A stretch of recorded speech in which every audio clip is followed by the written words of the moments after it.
Do Not Disturb. Let's fucking ride. First of all, raise your hand. I have a question. Who wanna rock with Jennie? Oh, straight up. This song. Okay, I've actually, not the album because I haven't listened to all of it, but I really like the one with The Weeknd, and I really like the one with Doechii, obviously, and I really like Jennie. The gaggery, the wig pluck, that... Let's fucking get to the chorus. What did he say? Fucking, it's gonna be fucking lit. Or whatever the hell comes at the beginning of the song. Come on, it's gonna be fucking hard. What? Come on, it's gonna be fucking hard. What? Heh, come on, it's gonna be fucking hard. Oh my god, hi everyone. Welcome back to Asian Glow Podcast. I am your host, Clarence Angelo. Guys, genuinely, I am inspired, and whenever I'm inspired, I literally write it on my notes app and I go, I need to talk about this on a solo podcast. So you know what? We're just gonna get into this week's episode, shall we? We shall. Cheers.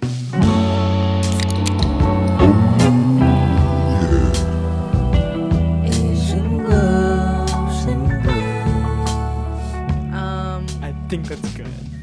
Get the news out of the way. Breaking news. Ariana Grande has a new deluxe album coming out.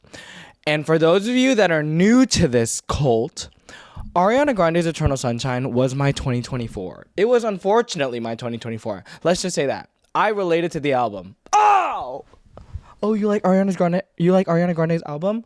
Oh, yeah, you do. Could you relate to it? Anytime I hear someone say yes, I'm like, ooh. I'm so sorry. I could relate to the album last year, but gratefully now that album, I have now freed myself from the shackles of that album. Also, can we make some fucking noise for this mic? This mic cost me $300. What the fuck? But I got a new mic and I really fucking like it, and I feel like a pop star. Like, instead of holding that tiny little pube circle, now I have this big ass cock in my hand. What the fuck? Okay, guys, Ariana's new album is out, or Ariana Grande's deluxe album is out. It's a blue color because in the beginning of Eternal Sunshine, the movie, it's red. And then when she removes all of her memories, if you don't know what the movie is, it's a movie about all the sad stuff in your life. You can remove all the memories. Post removal of all memories, the main character has blue hair, and now Ariana has blue on her new cover, which I'm so excited for, but also at the same time I'm so fucking mad. Can I just say that? I'm really mad because I was like, finally, it's 2025. This album can free me. I can be released from the chains of Eternal Sunshine. And then she's like, hey, bitch. Hey, you sad little fuck. Hey, I'm releasing the deluxe version of this. So you thought you were healed. You're not.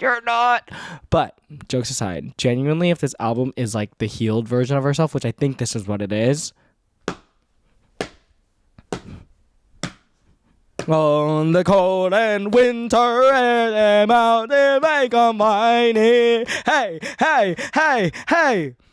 Because the frozen heart that I had at the end of my last relationship is now thawed. And then now it's just like exploring life with this new thawed heart. And I hope this album is going to be that. Anyways, okay, that's my Ariana Grande spiel. Can I move on now? Yes. For those of you that have been following me since I had like 30,000 followers on TikTok, y'all know I first started with an Ariana Grande fan account. And what about it? He's not gay. He just listens to Ariana Grande because she's hot. And Glinda is his dream girl. Stop bullying him. He's not gay. The reason why he likes the song Side to Side is because he likes to swing side to side when he sees a pretty girl. I just got back from LA and I'm going to Florida this weekend. But I just got back from LA. I was there for this thing called Vibe. And just a little backstory. Please don't log off. This is actually very educational. It means a lot to me, so please don't. But anyways, Vibe is a dance competition. And for those of you that even like remotely dance, contemporary, hip hop, anything, whatever, you know Vibe is like iconic. Like this was where the Lab performed. And if you don't know them, you probably know who Chibi Unity is. And they're the team from Japan. Like all these viral videos that you see of teams performing at events or performing at competitions, most of the time the best ones are going to come from Vibe. And I just got back from that in LA. For the K-pop delusional bitches, Vibe is like the Melon Awards for dance. The reason why I'm talking about this today is because one, dance means a lot to me. But first of all, I was going to support my friends, and I was also going to be inspired because recently with dance, I haven't been really that inspired. I've been kind of like in this like slump about it. And for those of you that dance, y'all know their relationship with dance is always back and forth, and I'll get to that. There were weird teams there. I will say that. Like, all the dancing was good, but there was some weird shit going on. But I'm not really going to talk about it. There was like this one set that was like trying to tackle like a social justice issue, but it really was just kind of offensive. And then there was another set that just didn't really make any sense, but it was like trying to be really deep. I didn't get it. Maybe I'm not smart enough. But long story short, I was going to support my friends and going to support Just Dance. And my friends are on this team called GRV. But guys, I cried so hard at this competition. I'm weak. So, the reason why I cried, basically, I'm just going to show you guys it. I watched my friends perform with GRV. I wanted to just give you a little bit of insight into why I cried so hard watching them perform. Obviously my friends are in it, but fuck my friends, you guys made me fucking cry. I'm just gonna play this YouTube video. This show changed my fucking life. I'm just gonna play it. Ugh, I'm already gonna get chills.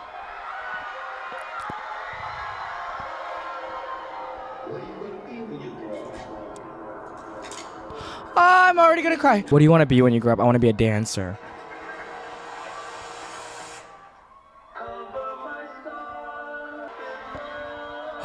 Audio listeners in the background, there's a bunch of quotes saying like, this is not a real job, it's not easy, time to grow up, this is just a hobby, not a career, it doesn't pay well, all blah, all blah. Oh my god. Oh my god, the way that the computers are set up in the back is so fucking genius. I could just analyze this for fucking days, but I won't be the... Oh my god, oh my god!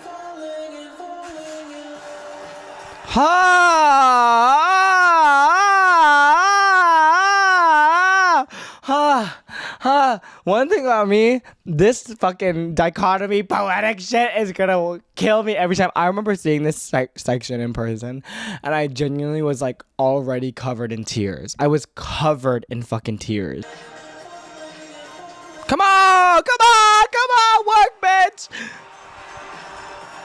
Bitch. You know, I really appreciate that throughout this whole thing, there's someone always chained to the desk. Someone's always at the desk. Because in the back of your brain, when you're like, I'll fucking yap about this, but in the back of your brain, when you're chasing your dreams and whatever, there's always this like underlying background thought that I was like, maybe I should just go back to my corporate job. Maybe I should just go back to that fucking desk. And it's depicted so well in the back. Like, I don't know if that was intentional. That had to be intentional. But if it wasn't, then it made me think. Like, that's the fucking sets that I love. The sets that make me think. Like, that make me think and feel, but without making me feel like I'm fucking in labor trying to figure out what the show is damn about. You know what I'm saying? Anyways, okay, continue. Let me shut up. Oh, my mother work. Whoever that girl is actually ridiculous. I hate it. He's... That move is literally fucking iconic. What?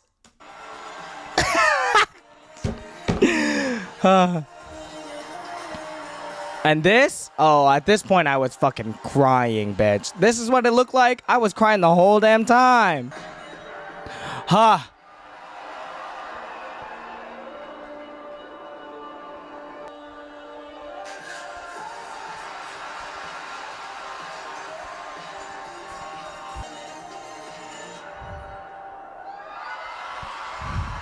And then I'm just facing the screen at the end.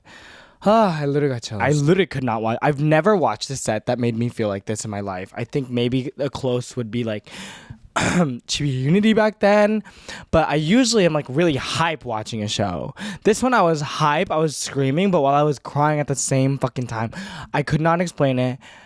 Call me basic because everyone was kind of the same way, but that's the fucking beauty of this set. Like, everyone could relate to it in some way, you know? I was in an audience full of other dancers, if not dancers, retired dancers, if not that, people who had a dream and maybe probably didn't fucking get it. You know what I'm saying? Like, this set, and I'm not fucking saying this for any other reason other than the face value that this set lingers in my brain in the same way that other forms of artistry linger in my brain. This is going to sound funny, but like Wicked lingered in my brain. Dear Evan Hansen lingered in my brain.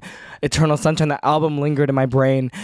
That's how I know when something is like, means something to me. Like, all those things were so relatable, but like in a way that was like relatable a la carte. Like, I kind of, I don't pursue dance as a career, but I could relate to it, and I think that's a really cool thing. Already at this set, I was crying. Already at this competition, I was crying during the first half. You know, watching people just like do what they love on a stage. That's like a dream stage. If you're a dancer that likes to be on a team and like really prioritizes like the community part of dance, you know what vibe is, and you know how important vibe is. And just watching people do what they love, I'll cry every time. Fuck me, I'll cry every time. Watching Beyonce perform, watching Bruno Mars perform in Vegas, I'll cry every time. I've talked about this on the podcast for the last 2 years. But when someone is doing dance and doing what they love like that, and this is going to sound crazy, but like in a world where everyone kind of, you know, gets the corporate job, which is totally okay. Like, that's literally what I did. Gets the corporate job and kind of drops the dream, drops the passion. Like, and every once in a while, some people kind of like succeed in it. Some people like do the corporate job and also do the thing on the side. I did that for like fucking 3 years of my life. My friends do that. Sometimes they sing while they also have their corporate consulting job. You know, in a world where that always exists, being in an environment, watching people just simply do what they love will always be healing for me. No, no yoga session, no, you know, girls' night out will be more healing for me than watching a show of people doing what they love, you know? Especially dance. And I look over at the end of I watch this set, I'm crying. I told you guys I have friends in it, and I know how much my friends struggle with that career. Just seeing them on the stage popping the fuck off about a set that's about following your dreams, even when it's hard and it's not the normal and it's not supported in capitalistic America. It was literally them fighting for that career on the stage. Does that make fucking sense? They were like, yes, art is a representation of life, but that was genuinely like the intersection of their life and art. They are dancers trying to make it in the industry, doing things, trying to get booked, and then now they're doing a set about that exact same phenomenon, and they're fucking going hard. And for no other reason other than that they fucking love this shit. Because yeah, the winner gets $5,000, but $5,000, these competition prizes mean nothing because it basically just reimburses the amount that you paid in the year. And like, dancers know this. It's always a losing game with these competitions. No matter how much you win, you don't really win that much. So when I saw them doing this, that's why I was mainly crying. Because I was like, I'm surrounded by so much business. And I'm surrounded by so much. I hope this does not come out as out of touch. But I live here in Austin, right? I live here in Texas. And it's a tech city. It's very much a tech city. Some people call it music city. It is. But I felt more in a community when I was working in tech for a company in Austin, because I could relate to people with my problems with everyday work. Problems with software, problems with coding, problems with everything that tech people go through, right? But now that I haven't ever really talked about this. Now that I do content full time, I don't have much of a community here in Texas. right? I go through a lot of my editing problems. I go through a lot of my creative problems alone, which is like great. I think everyone has to go through it. But when I was in LA, for example, I saw this set, right? I felt, and I hope this doesn't make me sound like the world revolves around me. I watched this set and I really did relate to it in a way that's like, you don't understand the bullshit that comes with chasing your dream when your dream is something that is not the norm. So when I saw this set, I turned to my friend at the end of it and he was crying, right? One of my friends, I love him. He was crying and he was basically like, he works in tech now. I'm not gonna like fully exploit all of his story, but like he works in tech now. He was a dancer. He was actually on track to be on an LA team that was competing at Vibe. And I think he saw like what his life could have been, right? Or not could have been, but like an alternative line. You know, he lives a beautiful life now. I know he loves his life wonderfully, but it was just like him seeing it. I'm just speaking words that he said to me. And I look at him and I'm crying because I was like, I felt so seen watching that show. Because everyone on that stage knows the struggle of chasing your dream. And I hope a lot of you guys do too. I just felt very seen by this set. And I think what I'm trying to get at is there is so much artistry nowadays, and especially in America nowadays, that's being robbed. And the pursuit of arts and the pursuit of anything that is not money is continuously being put down. But when an art piece hits, it changes the fucking game. Because I know everyone after that set stood up. I'm not gonna say everyone, but everyone around me, all my friends, we stood up. I was crying. I literally could barely stand up. I've said this before. When a musical comes out, like Wicked came out, the whole world was shocked by it because it was like this piece of artistry that commented on the current day world, but in like a beautiful and subtle way, you know? When something that artistically powerful comes out, it creates waves. And when I watch this set, and hopefully you guys watch it too, or watch any of the sets, really. I really liked the other teams that I mentioned before. When you watch any of these sets, I hope it is some sort of inspiration to continue to be creative and criticize the status quo. I know that sounds crazy, but like that's what they were doing. It was art while criticizing the status quo of like people saying that this is not a real career. I don't really know where I was going with this, but essentially I love dance. I would just say go out there and watch things that are art. Go out there and watch things that are entertaining, because it's these things that give like that lust for life again. You know, money and a paycheck increase will 100% give you a lust for life, trust.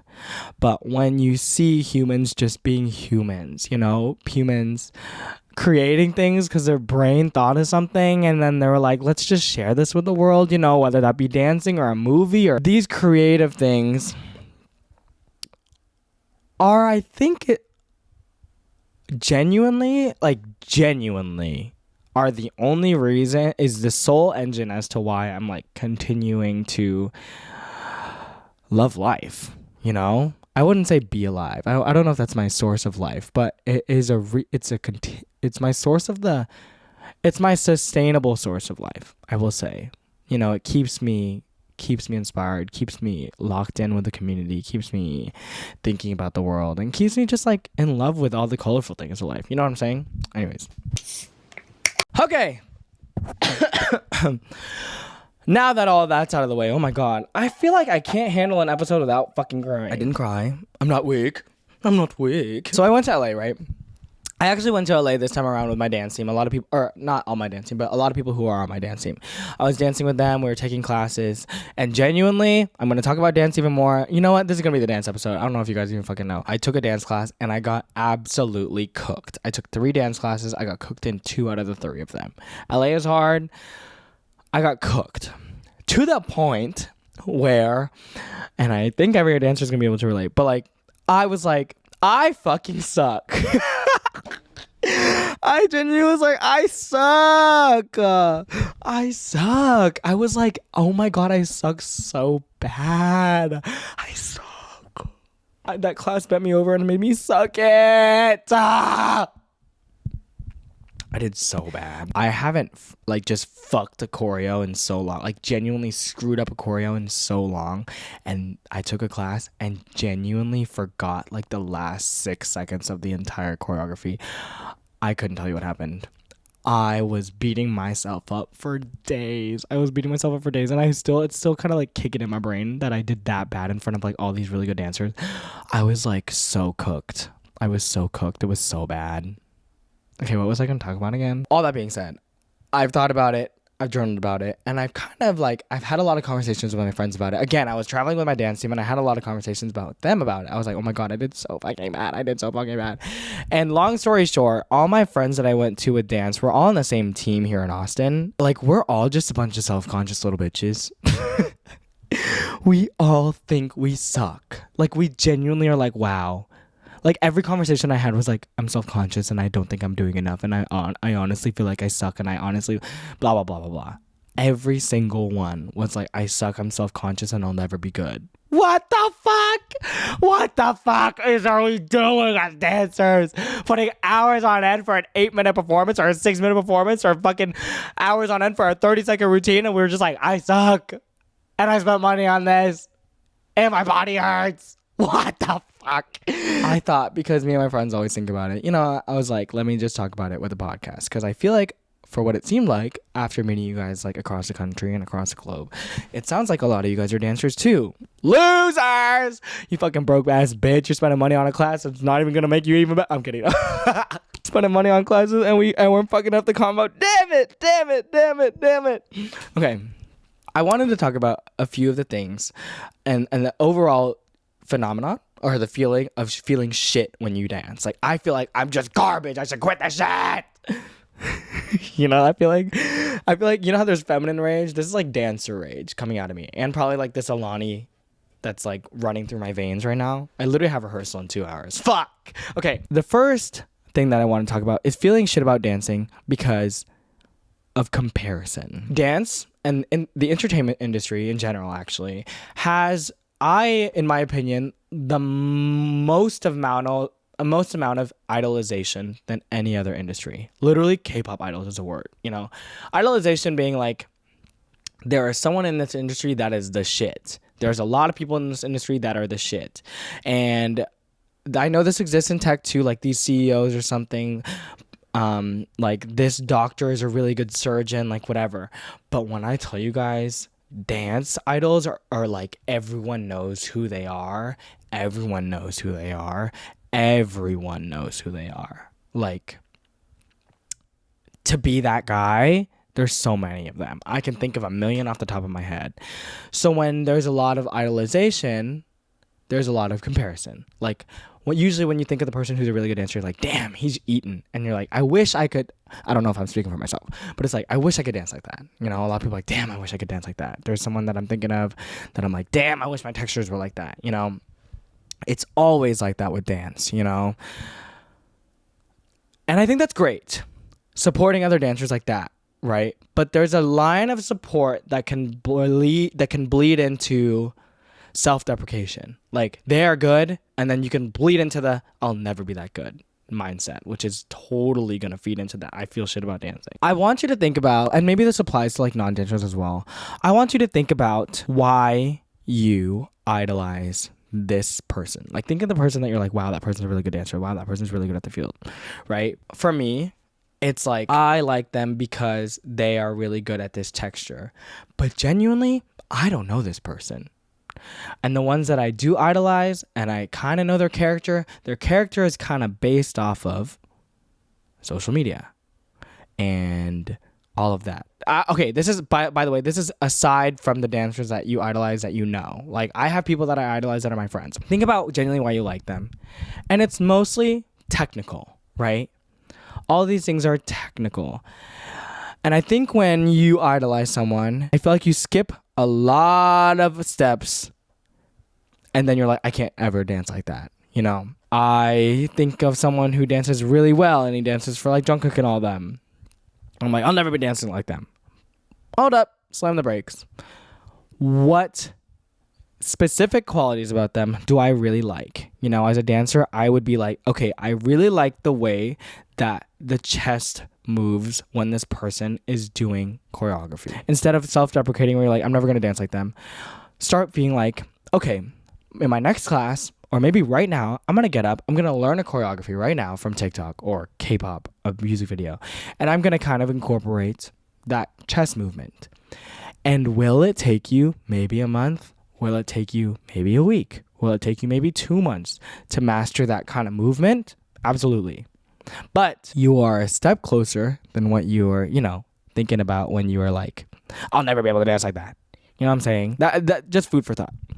Second thing is, okay, this is my thing that I always like to talk about. Oh my God. When dancers figure out what it is that is stopping them from dancing well, a lot of times, the amount of times I've heard this, they're always like, oh, my self-confidence is low. That's why. I just have another perspective for you to think about. And I genuinely will not, I will quote this. This is from Les Matheson on Reddit. I thought it was good. Like, take this with a grain of salt, of course. But I'm just going to read it. Someone was complaining about how they have really low self-confidence and it's hindering their performance. This person says, self-confidence is always about you and your own self-confidence. That's a culturally popular viewpoint that is actually fairly toxic. It's not about you, it's about the dance. Dance is an art form. An art form is something that you give yourself over to. You let it lift you out of your egocentric concerns and you become part of something larger than yourself. That's what happens in every great performance, in every great work of art, in every great book. It stops the idea from being about me, the individual, and I, and becomes a way for the transcendent to express itself. So concerns about self-confidence are entirely misplaced. They're poisonous to what matters. What matters is the message, the music, the art. If it's about you and whether you're good enough, that's just deadly. Oh, damn. Don't kill the art. Consider it a privilege to participate and forget about yourself. You'll find yourself on the other side of that rainbow. I love that. I agree with almost all of it. Tying it back to the shows that I just watched, what was so memorable about it was the artistry. And there's a level of foundations that you must have in order to execute that artistry. I will always stand by that. I've seen shows where I'm like, what the fuck is going on? What I'm trying to get at here is a big part of dance and why people start it is generally because they were inspired.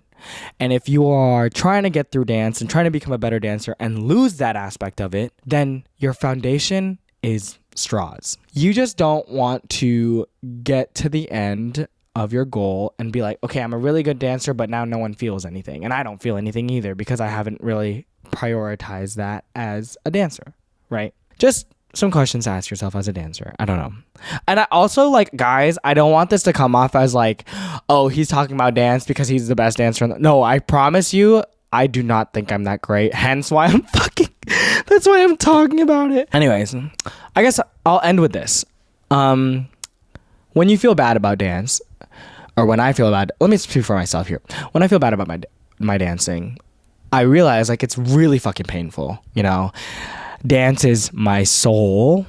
That sounds so corny. Dance is my soul. It's my physical body. It's my brain. It's the way I communicate because like dance is communicating what the music is, right? And it's like a language.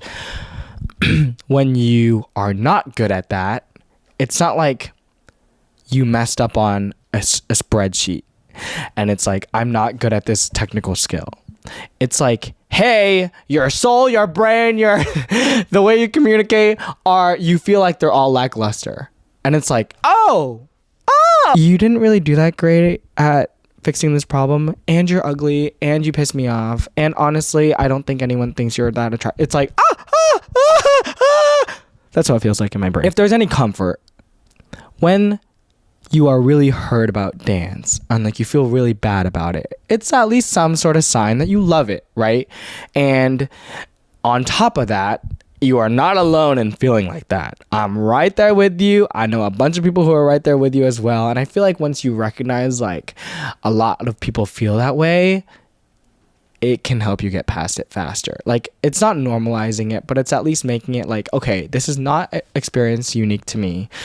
And there's a bunch of people who have gone through this as well and are continuing to fight it. So I'm just right there with them in the fight. I'm not any worse and I'm not any better than anyone else. I'm just right there with everyone. And I feel like that's fucking comforting. I don't know about y'all. I know I was talking about dance, and I hope this applies to many other industries as well, but this is the one part that I will say is like kind of just dancer centric or art centric.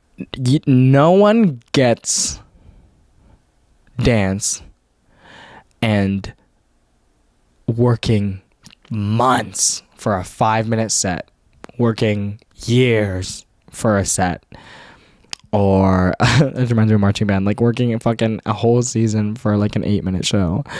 No one gets it other than other performers. And I think that's a very wonderful thing, and I think that's a very intimate thing that we all have with each other. And so that being said, whenever you're stuck in this brain fog and brain fuck when you're like, I suck, genuinely the most beautiful thing about dance and the most beautiful thing about art is that there's a community to it. People like understand you in a way that they don't even have to say a word about it. You know, when I saw these competitions, I cried, and I didn't even fucking know these people. I didn't know over half of these people. I didn't know 90% of these people. But there was a sense of understanding that I was like, bitch, I know you've been working on this set, and I'm working on my set, and I'm working on my shit too, while also having a job and also trying to manage relationships and everything. Like, I get it. There's so many times where you can feel isolated, especially in like America now, and feel really just fucking lonely and fucking like everything is against you. But genuinely, art is sometimes the only way we'll be able to relate to each other on a level that's not just like we both need to eat, we both need to sleep, you know? And so I guess I'm gonna end with that. Surround yourself with good people while you're making art, and continue to go out and fucking watch a competition. Watch some shit that you would never fucking go to. You could be disappointed, and you could also be inspired. I don't know. Thank you guys so much for listening. This is a really fucking long episode.